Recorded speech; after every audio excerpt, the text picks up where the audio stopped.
In that breaking news, a deadly midair crash over the icy waters of the Potomac River in Washington, D.C. An American Airlines jet collides with an Army Black Hawk helicopter. Just a short time ago, officials confirming this is now a recovery operation. At this point, we don't believe there are any survivors from this accident. A heartbreaking update. Authorities saying that the fuselage of the passenger plane is in 3 different sections of the river. Crews continue to dive in and around the scene, but more questions are mounting. How could something like this happen? Transportation officials insist this was a clear night and that the passenger plane was in what they describe as a standard flight pattern. So what went wrong? Yeah, apparently the helicopter was in a standard pattern, so was the plane. Devastated family members this morning, you can only try to imagine. One man was texting with his wife who was on the plane just 20 minutes, checking in, hey, what time do you land, before this deadly crash. And all across the country this morning, anxious travelers think about that too. Reagan National Airport expected to reopen in just about an hour from now. Yeah, that's right, because as we go on at 10, they're saying 11.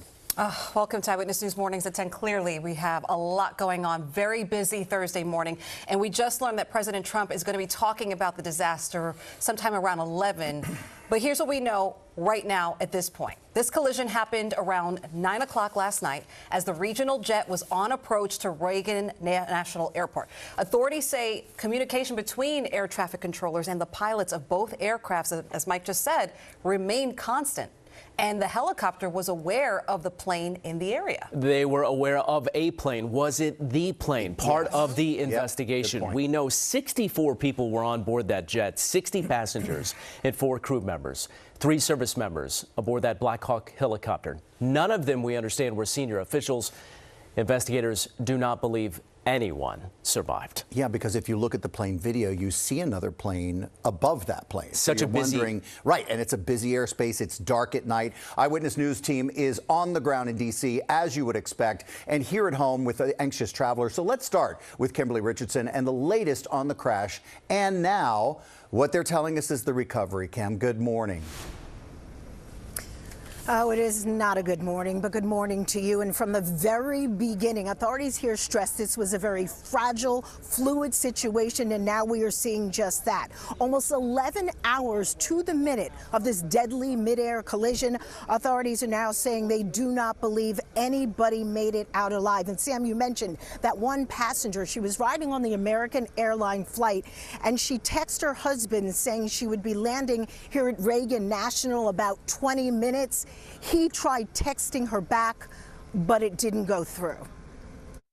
A midair collision in the nation's capital, now shifting from a rescue to recovery operation. Authorities say with no survivors expected. Certainly all Washingtonians, how very sad we are for American Airlines, for the United States Department of Defense, and for all Americans for the loss of life that happened with the collision of these aircrafts. American Airlines regional jet flight 5342 was on its final approach to Reagan National Airport when it went up in flames after colliding with a military Black Hawk helicopter.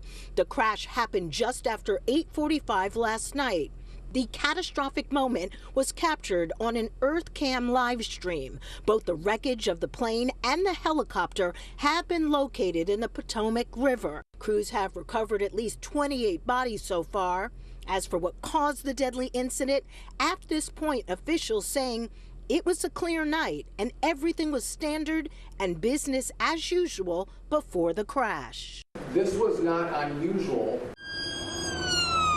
300 first responders raced to the scene, searching water that was barely above freezing, with high winds making things that much more difficult.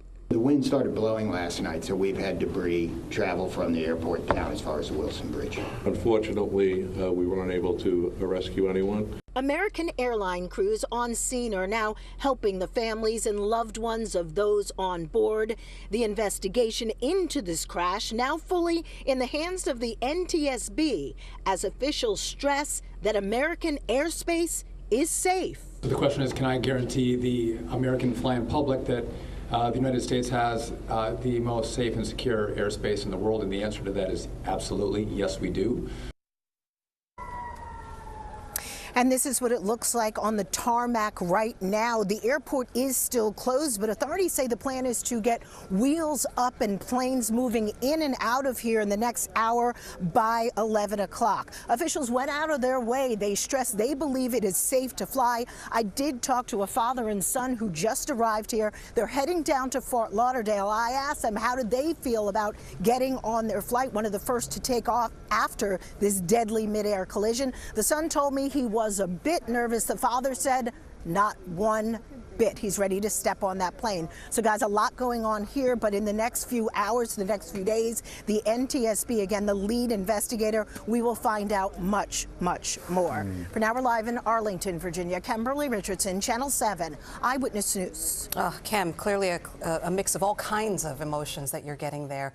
We thank you for that. We're going to get into the anxiety, of course, of getting on a plane, especially after this. Officials saying that there are no survivors. The 64 people on the American Airlines flight killed just minutes before they were set to arrive, to land at their destination. And if we pause and think about that for a moment, that means so many family members and friends were in the terminal waiting to be reunited with their loved one, getting off of that plane, and then their whole lives changed minutes after that, after learning what happened. The flight route, we should mention, from Wichita, Kansas to D.C., that's about a 3.5-hour flight. And we know the plane was nearly full. And as we understand it, this route was on schedule for about a year now, and a lot of state representatives from Kansas were on this flight often. Eyewitness News reporter Josh Einiger continues our coverage with more on the passengers of that flight. Hey, Josh, I mean, I guess now information is kind of being released, right? Yeah, well, Sam, it's going to start kind of trickling out. I'll just start by saying, you know, like, you fly a lot, I fly a lot. You have an expectation that you're going to arrive at your destination because the aviation system in this country is so safe. This is the deadliest crash, really the first serious deadly catastrophe involving a commercial airliner in this country since 2008. But that means nothing to the family members and friends and loved ones who are right now just in shock. We could actually show you some images inside National Airport. As soon as this happened, they shut down the airport. All traffic in and out was blocked, and the destination boards were flipped over to read this message demonstrating the catastrophe that people here had found themselves in. American Airlines opened up a lounge here at Reagan for family members or friends who perhaps might have been here, as you point out, waiting for their loved ones to arrive, or people who came here to the airport because they really didn't have any place else to go as they waited for word. So American was taking care of them. And it was here at the airport that we met one family member of a passenger on that plane, a husband who had been texting with his wife via the in-flight Wi-Fi just about 20 minutes before the crash. I'm just praying that somebody's pulling her out of the river right now as we speak. That's all I can pray for. I'm just praying to God. When was the last time you spoke with her? She texted me that they were landing in 20 minutes. Can you show us a text message that you got from